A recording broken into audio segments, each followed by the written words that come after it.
Hello और welcome back to my YouTube channel. हम इस वीडियो में बात करने वाले इन्फोसिस बेंच पॉलिसीज के रिगार्डिंग एंड नोटिस पीरियड के रिगार्डिंग। ठीक है। अगर आप मेरे चैनल फर्स्ट टाइम पे आए तो प्लीज़ मेरे चैनल को सब्सक्राइब कर लीजिए, क्योंकि मैं ऐसी वीडियोस लाता रहता हूँ आप सबके लिए। चलिए डिस्कस कर लेते हैं बेंच पॉलिसीज के रिगार्डिंग। इन्फोसिस में कोई ऐसा हार्ड रूल नहीं है कि आपको इतने टाइम पे बेंच पे रखा जाता है, नहीं।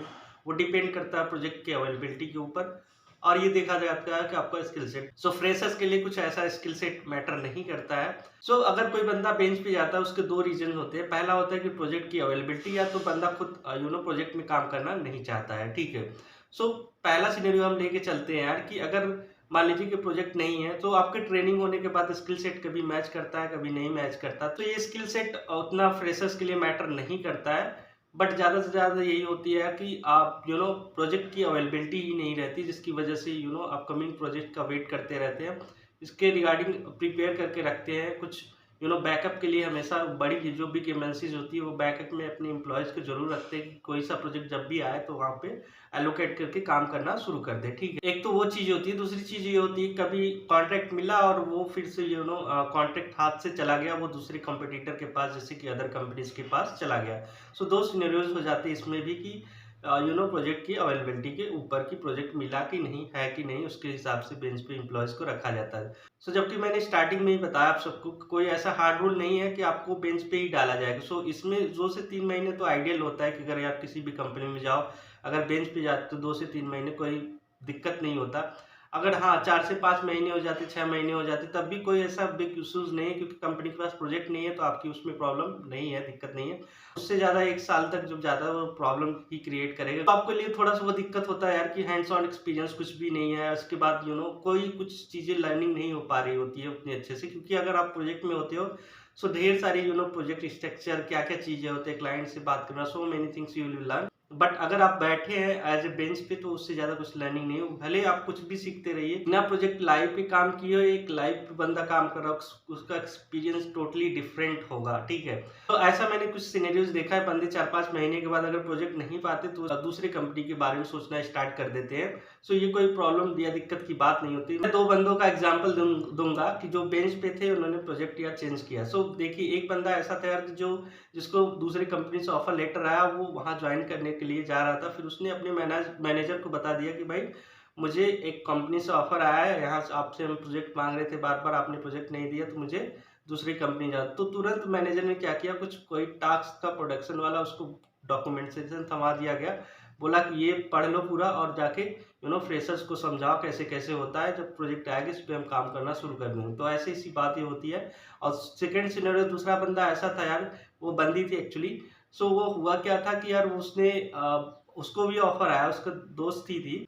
हुआ क्या, उसने बोला कि मेरी मम्मी है, जो उनकी हेल्थ इश्यूज है, इसकी वजह से मुझे नेटिव शिफ्ट करना पड़ रहा है, मैं यहाँ से रिजाइन कर रहा हूँ। विदाउट नोटिस पीरियड, बिना इशू के इजिली वो विद इन 1 वीक वो वहाँ से रिलीज पा गई, इन्फोसिस से डायरेक्टली। वो 1 हफ्ते के अंदर जब रिलीज पे आ गई, दूसरी जाके कंपनी में उसने ज्वाइन कर लिया। ऐसे-ऐसे सिनेरियोज होते हैं। एक चीज ऐड यहाँ पे और करूंगा यार, कि कभी भी अपने अंदर की बात को अपने मैनेजर या टीम या जिस भी कंपनी में काम कर रहे हैं, अपनी वीकनेस को कभी भी नहीं बतानी चाहिए। आपको हमेशा अपने माइंड में रखना चाहिए, क्योंकि वीकनेस अगर आपने एक बार बता दी, वो सामने वाला, चाहे टीम लीड हो, मैनेजर हो या ऑर्गेनाइजेशन हो, उसका फायदा जरूर उठाते हैं। आप फायदा किसी कंपनी का उठाए या ना उठाए, लेकिन सामने वाला बंदा पक्का उठाएगा। अगर वो सामने वाला यू नो बहुत ही रेयर ऐसा होता है कि अब कोई बंदा सही निकल जाए, बट ऐसा नहीं होता, हमेशा वो फायदा उठाते हैं। एक बात हमेशा याद रखना, मेरा जो 4 साल का एक्सपीरियंस है, मैं उसके बेसिस पे बता रहा हूँ आपको। कभी भी अपनी वीकनेस जो है सामने वाले को ना बताइए। कोई भी पूरी सच्चाई, अपनी जो बात है, अपने सीनियर से, मैनेजर से कभी मत शेयर कीजिएगा। ये बहुत ही प्रॉब्लम क्रिएट करता है आपके लिए, क्योंकि वो आपकी वीकनेस होती है। वो आपको समझ चुके हैं क्या, ऐसा क्या स्टेप लेगा, क्योंकि वो ऑलरेडी वो इस फील्ड में काम कर चुके हैं 10 से 12-15 साल। उनको सब आइडिया होता है कैसे काम करवाना होता है, सब कैसे नहीं करवाना होता। तो ये चीज़ आपको शेयर नहीं करना।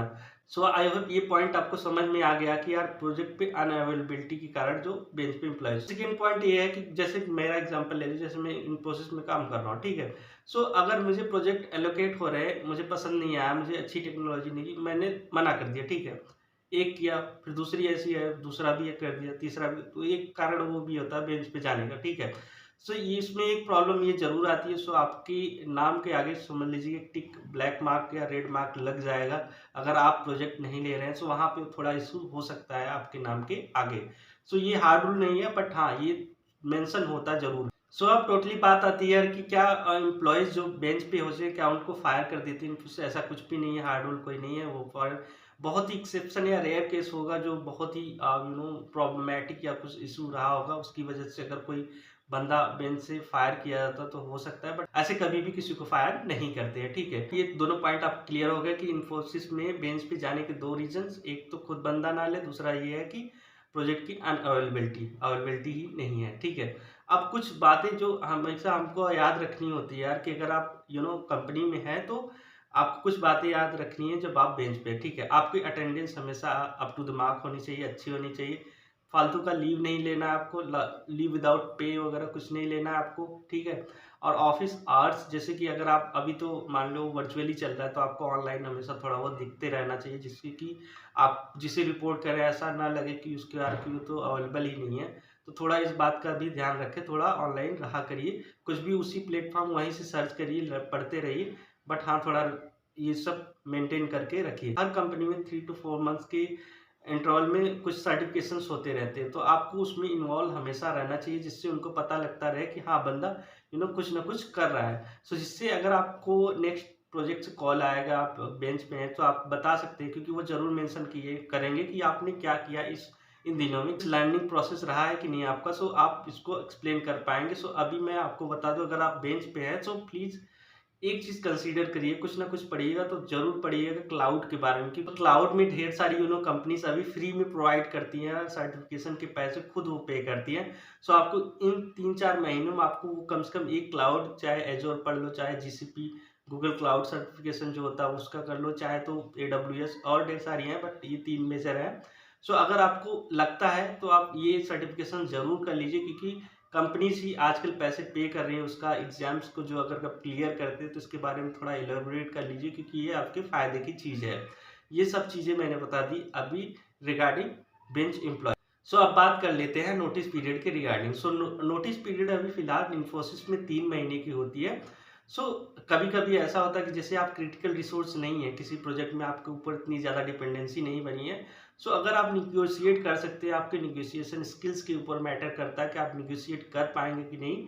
अगर कर पाते हैं, कुछ दिन पहले आप रिलीज़ हो सकते हो उस प्रोजेक्ट से। सो देखिए, नोटिस पीरियड की रिगार्डिंग अगर हम बात करें, तो वो एक बाय आउट भी ऑप्शन होता है, जिसमें बाय आउट का मतलब ऑप्शन ये होता है यार, कि अगर 3 महीने के है मान लीजिए नोटिस पीरियड, और आप क्रिटिकल रिसोर्स नहीं है, थोड़ा ईज़ी, आप ज़्यादा डिपेंडेंसी नहीं है वर्क की, और आपने केटी वगैरह दे रखा है, ये समझ में आता है मैनेजर और एचआर को, तो ये बात होता है बाय आउट का ऑप्शन। बाय आउट में ये होता है, सो बाय आउट जैसे कैलकुलेट कैसे मनी होती है वो बता दूँ। जैसे बेसिक सैलरी होगी इनटू आपका नोटिस पीरियड मंथ्स। सो मान लीजिए आपकी कंपनी की 3 महीने की नोटिस पीरियड है, तो आपकी बेसिक सैलरी मान लेता हूँ 10,000 रुपये है। सो 3 इंटू 10,000 तो 30,000 बाय आउट के आपको देने पड़ेंगे। सो आपको अर्ली रिलीज मिल जाएगा, ठीक है। अभी टोटली डिपेंड करता है मैनेजर और एचआर पे कि क्या वो बाय आउट का ऑप्शन आपको देंगे कि नहीं। सो आई होप यार ये वीडियो काफ़ी पसंद आया होगा। सो मैंने काफ़ी ढेर सारे वीडियोस बना के अपने प्लेलिस्ट में डाल रखा है। सो मेरा प्लेलिस्ट जाके चेकआउट कर लीजिए, वहाँ से आपको कुछ नॉलेजेबल वीडियोस ज़रूर मिल जाएंगी। सो आई होप यार वीडियो काफ़ी इन्फॉर्मेटिव लगा होगा। Please do like share subscribe my channel. Thank you for watching. Bye, take care.